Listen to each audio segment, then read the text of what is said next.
청취자 여러분, 안녕하세요. 오늘은 좀 특별한 자료를 가지고 왔습니다. 네, 어떤 자료인가요?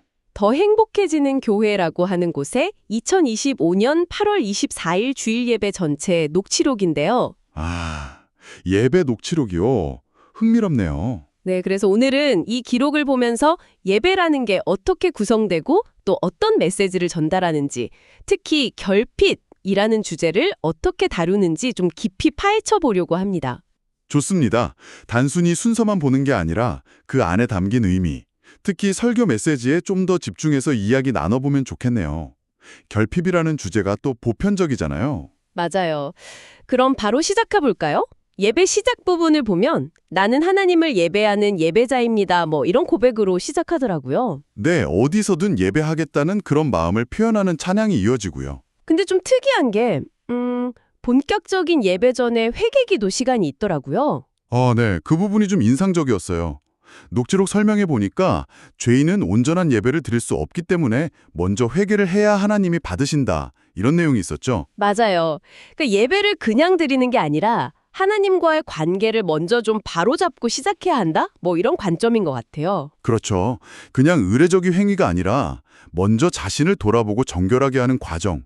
이게 중요하다는 믿음이 깔려 있는 거죠. 그래서 그런지 질문들도 되게 구체적이었어요.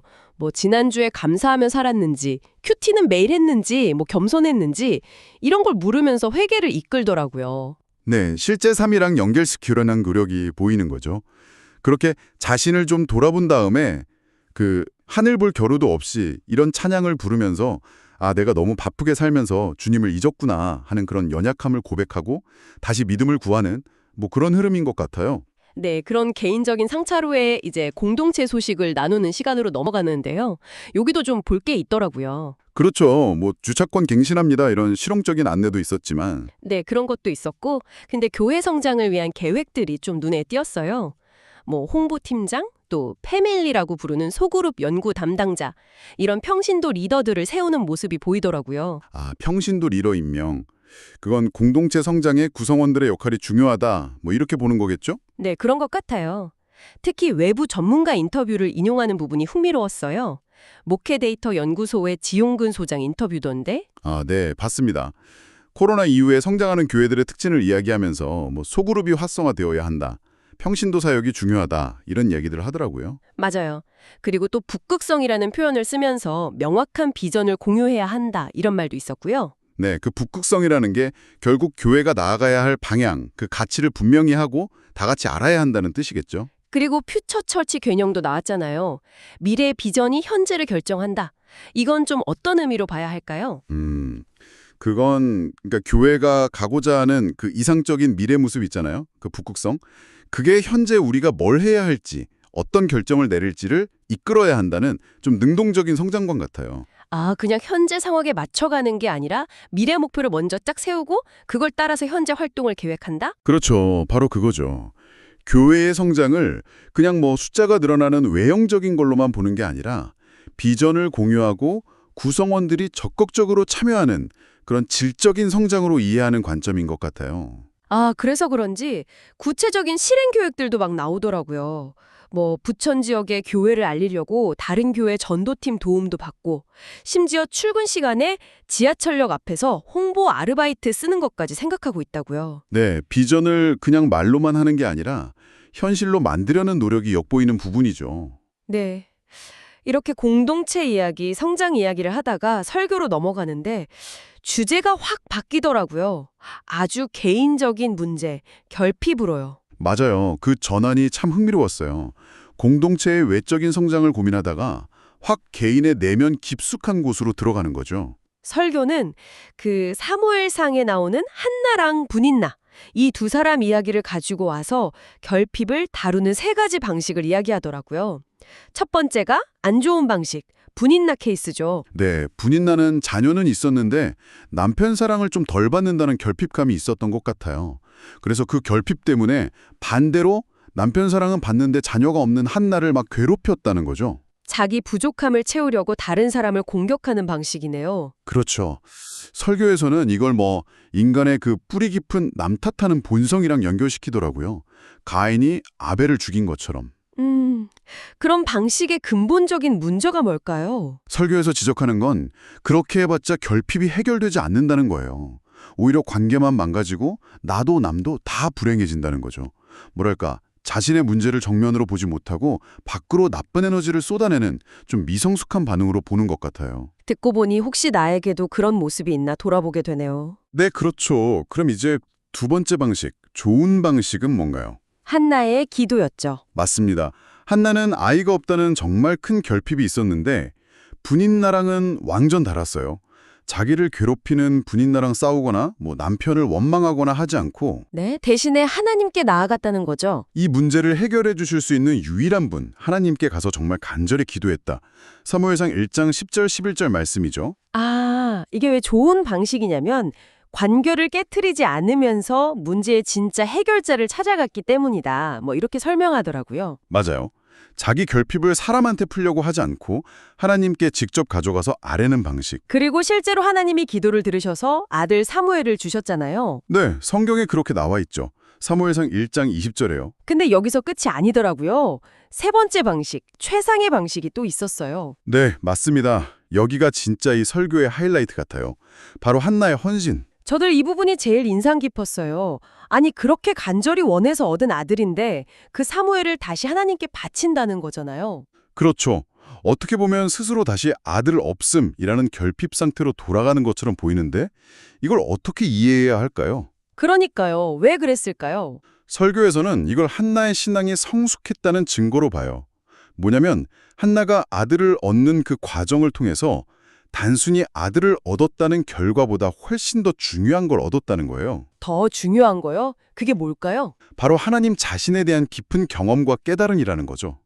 사무엘상 2장에 보면 한나가 찬양을 하는데 거기서는 더 이상 아들 문제에 매달리지 않아요. 아, 대신에 생사와 복을 주관하시고 가난한 자를 부하게도 하시고 만물을 다스리시는 그 창조주 하나님을 막 높이고 찬양하거든요. 그렇군요. 그러니까 아들을 얻는 그 경험을 통해서 아들보다 비교할 수 없이 크고 중요하신 하나님을 제대로 만났고 이제는 그 하나님 한 분만으로 충분하다.